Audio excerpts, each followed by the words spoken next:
Let us learn the chapter Physiography and Drainage. So, in the first part, we shall learn physiography of India, and in the second part, we shall learn the physiography of Brazil. So, let us begin. When I say physiography, physiography means physical feature of any place. अगर मैं लेता हूं physical division of India, तो India को हम लोग 5 भाग में डिवाइड कर सकते हैं. तो ये 5 भाग कौन से हैं? पहला है हिमालयास, दूसरा है नॉर्थ इंडियन प्लेन्स, तीसरा है द पेनिनसुला, चौथा है द कोस्टल प्लेन्स और पांचवा the island groups. So India has 5 physical divisions. Let us learn. अब हिमालय बना कैसे? Very very long ago there was only one big island and that was called Pangaea, जिसका नाम था पैंजिया. इसके 2 भाग हो गए. ऊपर वाला भाग अंगारा लैंड, नीचे वाला भाग गोंडवाना लैंड.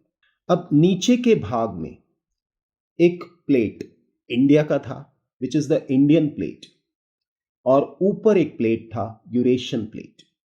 अब ये दोनों आपस में मिलते हैं और टकराते हैं इस तरह से, यानी इंडिया का प्लेट ऊपर जाता है और टकराता है यूरेशियन प्लेट से, और इस टकराने की वजह से हिमालय बन गया. अब हिमालय जो है एक नॉडल पॉइंट से शुरू होता है, which is called Pamir not. तो वहां से बहुत से रेंजेस निकलते हैं और उनमें से एक है हिमालयास. तो हिमालयस के बारे में सबसे पहले है, it extends from Jammu Kashmir to Arunachal Pradesh. दूसरा है इट फॉर्म्स एन आर्क और इसकी लंबाई है 2400 kilometres and the width is 400 to 150 kilometres. Kashmir की तरफ 400 है, अरुणाचल प्रदेश की तरफ कम है 150. अब हिमालयस के नॉर्थ साउथ डिवीजन, तो सबसे पहले है Himadri, which is the highest range. जितने भी हिमालय के बड़े बड़े पीक्स हैं वो सब हिमद्री पर है. Himadri is a continuous range of mountains. इसके बाद आता है द लेसर हिमालयास.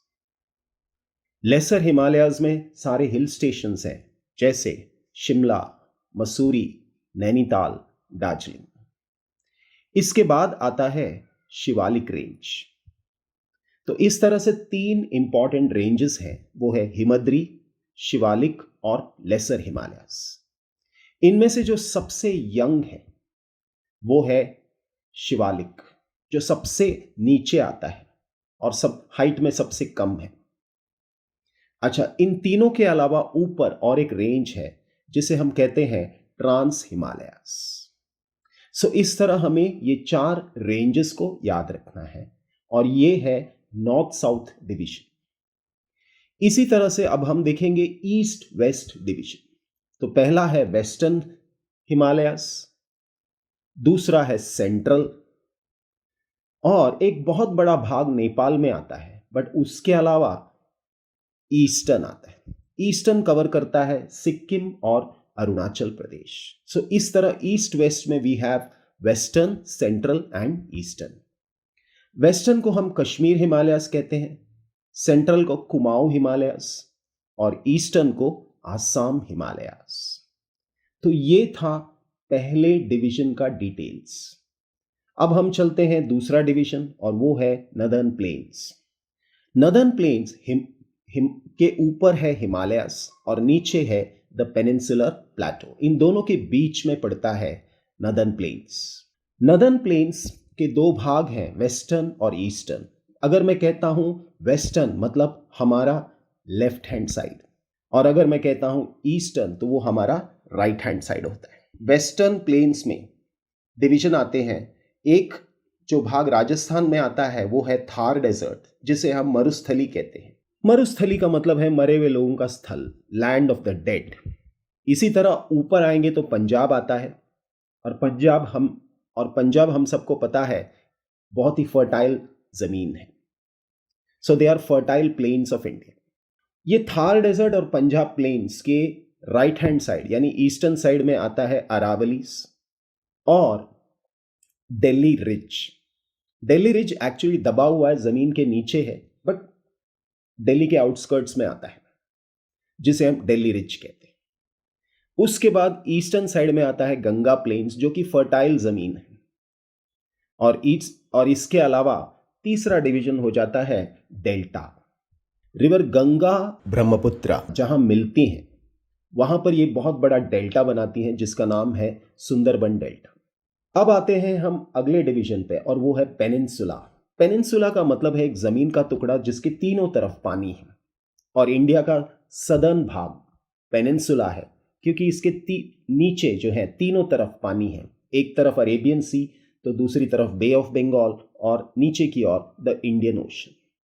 तो अगर मैं लेता हूं पेनिनसुला, पेनिनसुला के अंदर बहुत सारे प्लेटोज हैं। प्लेटो का मतलब है एक हाईलैंड। हाईलैंड मतलब land at a higher altitude.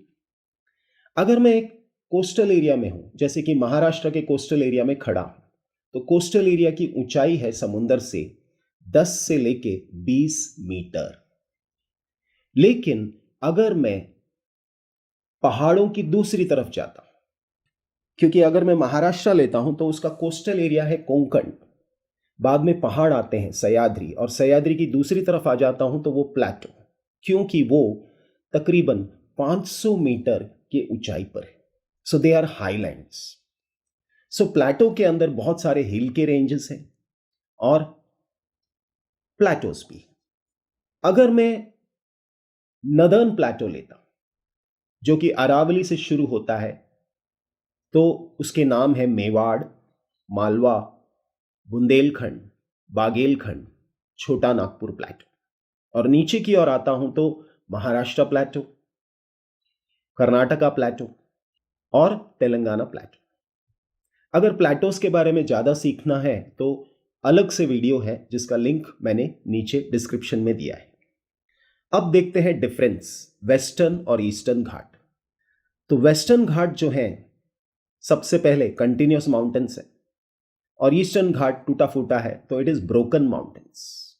Western Ghat north से साउथ की ओर एक्सटेंड होता है, नॉर्थ साउथ डायरेक्शन में है, लेकिन ईस्टर्न घाट थोड़ा टेढ़ा है, इसलिए यहां लिखेंगे north east to south west. Western Ghat western side आ गया तो western boundary, eastern Ghats eastern boundary बनता है। Western Ghat is a source of many westward and eastward flowing rivers. यहां से बहुत सी नदियां शुरू होती है वेस्ट की तरफ और ईस्ट की तरफ, इसीलिए वेस्टर्न घाट को हम वाटर डिवाइड भी कहते हैं। लेकिन ईस्टर्न घाट से बहुत छोटे छोटे और कई बहुत कम रिवर्स निकलते हैं। वेस्टर्न घाट का हाईएस्ट पीक है अन्नई मुड़ी, और ईस्टर्न घाट का हाईएस्ट पीक है जिंदगढ़ा। सो ये है difference between western Ghat and eastern Ghat. अब चलते हैं वेस्टर्न कोस्टल प्लेन और ईस्टर्न कोस्टल प्लेन। तो वेस्टर्न कोस्टल प्लेन और eastern coastal plain, western coastal plain narrow है और eastern coastal plain comparatively wide है, चौड़ा है। इसमें स्टीप स्लोप है, इसलिए नदियां तेजी से बहती हैं, और ईस्टर्न कोस्ट में जेंटल स्लोप है, सो नदियां धीरे से बहती हैं। वेस्टर्न कोस्ट में एस्चुरीज हैं और ईस्टर्न कोस्ट में डेल्टा है।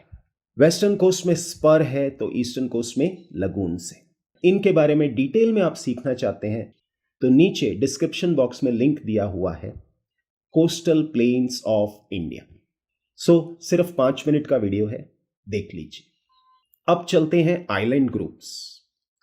इंडिया के 2 आइलैंड ग्रुप्स हैं, वो है अंडमान एंड निकोबार आइलैंड्स और है लक्षद्वीप आइलैंड्स।